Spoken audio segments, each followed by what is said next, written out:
So, sir, very recently I was talking to somebody who said, "Why are you not using AI in your production process?" So, as somebody who runs a YouTube agency, they were very surprised by the fact that we use AI fairly minimally or a little on the lower end. So I thought, why not we talk about AI? Everyone is talking about Sora today, right? That AI is gonna come, video editors are dead, everything is done with. What has been your experience about AI so far? I would say AI hasn't reached to a level where the whole production can be taken care of by the AI, because there are many things. Let's say we start with scripting. Scripting is one thing which AI can completely take care of. You can revise your script. So the textual part of AI has reached to a level where it can be used for any purposes. Then the next thing comes is shooting, where you need a person, a model. These days there are a lot of online websites which gives you a model and do the lip syncing. So that kind of thing are working these days, but the thing is that is still not 100% real kind of a look you get from it. So you see that at the corner of a screen when you are having some kind of presentation or something, then you can have a small kind of a model at the end of a screen where just the hand movement is very generic and just the lip syncing is happening. Those kind of videos can be created. But videos like me, I'm talking to you in a full frame, that kind of video is still not possible because those don't feel very realistic. So that is the shooting side of it. Then the third thing comes is the B-rolls. B-rolls in images. After the text, the images has reached to a level where you can use them as a B-roll, and you can create a different kind of images. Any kind of image you need, you can create an images. So the text has reached to a top level. Images are slightly behind. Let's say if you create image of a human with in some specific kind of condition, then it creates some issues. For example, if you use stable diffusion for creating images, or any of them, Midjourney, Leonardo, DALL-E, all of them have similar issues, which are like there are issues in body parts like fingers, lips, ears, and similar things. So you have to keep an eye on those kind of things. So those can be used as a B-roll. And now the Sora being launched from OpenAI, you can have a good quality B-rolls in video as well, because before this the video quality was very, very bad, very pathetic. The face swap in video was not very good. And with Sora, yes, now you will have a good B-rolls. The third part is audio. In audio, still we have not reached to the peak. The audio still sounds like computer generated audio. But if you have an audio spoken by somebody and you change it to some other voice, those kind of audios are still good. But if you give it text and convert that text into an audio, then that is still to reach a level.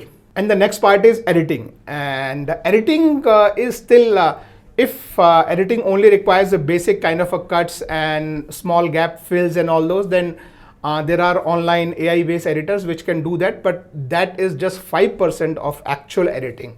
There is a lot of art involved. There is a lot of right kind of using a B-roll involved, and a lot of similar things, and a lot of art involved. So as of now, editing is something which AI is not able to do.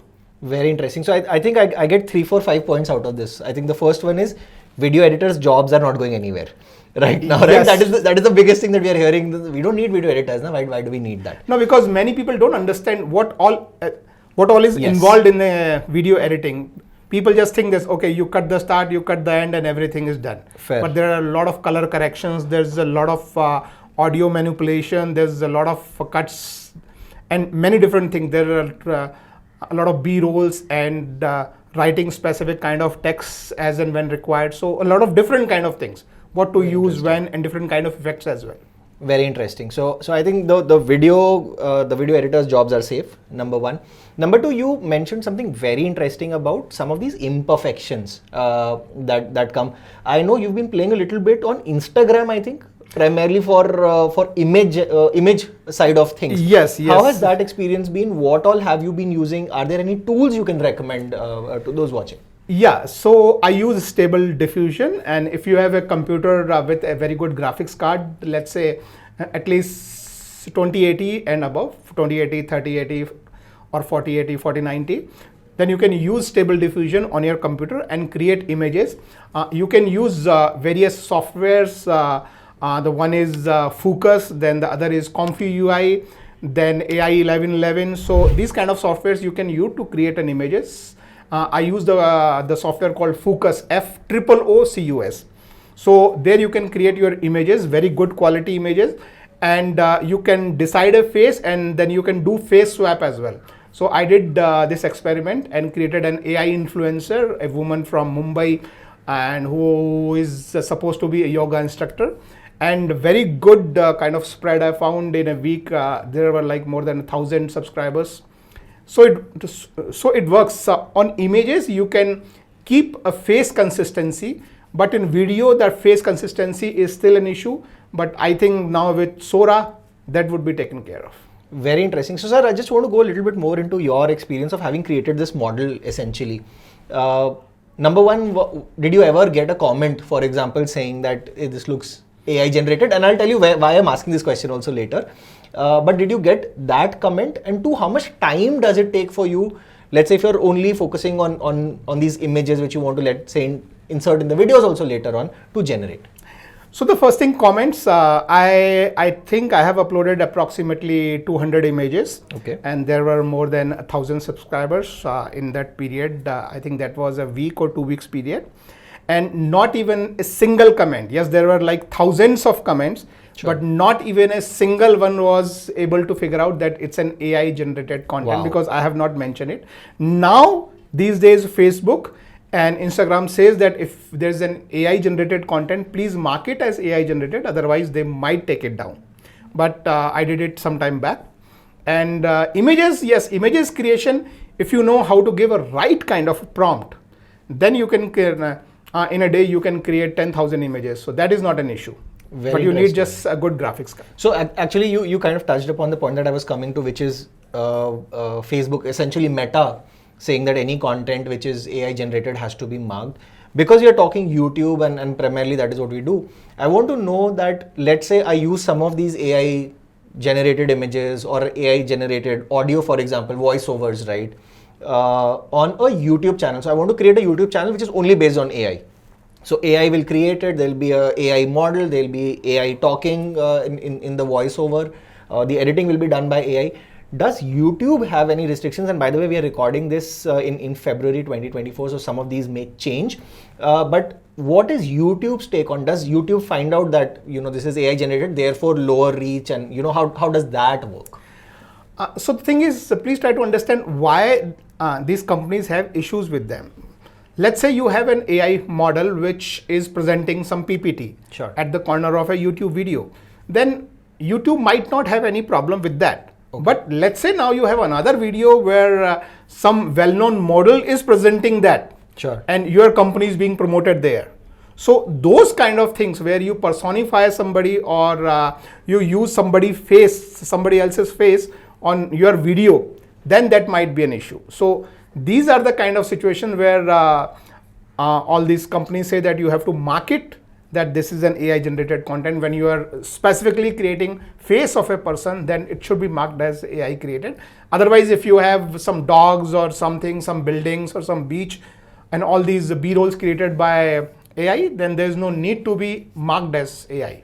So in essence, if I have to say, I want to create a faceless YouTube channel, because a lot of people today want to create faceless YouTube channel, where there's going to be some text or some B-rolls coming on the screen, and there'll be just an audio. Do you think today AI has reached a point where I can successfully create a faceless YouTube channel, monetize it and grow it without anything else but AI? I would say scripting, yes. Audio is still not there. Okay. And you can create images, but what happens is when you have a script, it's easier to just speak on a script and sure, say it than going to, let's say, Stable Diffusion and creating 20 images or 30 images out of using a software, and then you do the video editing and stuff. So that might take even long. But if you have just a script and audio and just want to present it, then it might be easier to do it through AI. Interesting. Sir, you've very gradually mentioned some of the tools while you were talking about it, which you use specially for images. So I would love to see a demo of some of them, but we'll not do that in this video. That will happen in the next video. But I want to come back to you on, so you create a lot of content around finance, for example, right? There's a big, because you're talking about scripting from AI, how appropriate would be, let's say in your space, when you're creating fintech related content where things are rapidly changing, to create content or to create a script out of AI, because that may be dated, the information may not be appropriate, may not be India specific or region specific for that matter. So how do you tackle that? Here the thing is, yes, you can create all the financial information related scripts through AI, but the issue is then again you need to check and verify the accuracy of the script, because as of now all AI is a very advanced form of autocomplete. Okay. So very interesting. what they will tell you is what has been, I would say, written somewhere else. Sure. So it's just kind of replicate those things, and 99% of the time it's accurate. But in financial things, that 1% inaccuracy can be a big problem. So if you write scripts, then it has to be verified very clearly that all the aspects of it are correct. And for that, you need an expert. And if you are an expert, it's easier to speak on a camera than, let's say, I would say, reviewing a script. So reviewing a script might take a long time than speaking and answering those questions on camera. Very interesting. So another thing that I want to ask you, which you again touched upon slightly, was this whole concept of deepfake. Right, a lot of we are seeing, especially on WhatsApp, because it is a very unregulated medium there. True. That way, right? So let's say somebody says that I want to have a YouTube channel where I present everything on my own in, let's say, English. Now I want to create multiple regional channels out of this. I want it in Telugu, I want it in Kannada, I want it, let's say, Spanish, Portuguese, etc. Is that something where AI can help me? So again, here are two things. The first thing is subtitling. Sure. Second thing is dubbing. And third thing is dubbing with the lip movement of the Sure. dub. So Good these point. are three levels. So I would say subtitling is at a level where it is 100%. If you're speaking in English, it will be 100% English content. If you're speaking in Hindi, subtitles are created 100% in Hindi and can be replicated in other languages. But again, somebody has to verify whether that is a correct English or not, or Sure. whether that is a correct translated language as well. Because I would say if you don't know that language, then who would verify whether that is correct or Fair. not? Because AI can create incorrect content. Very interesting. So by and large, what we are saying is AI, great news, but people like you and me still matter. Thank you Yes, so much. absolutely.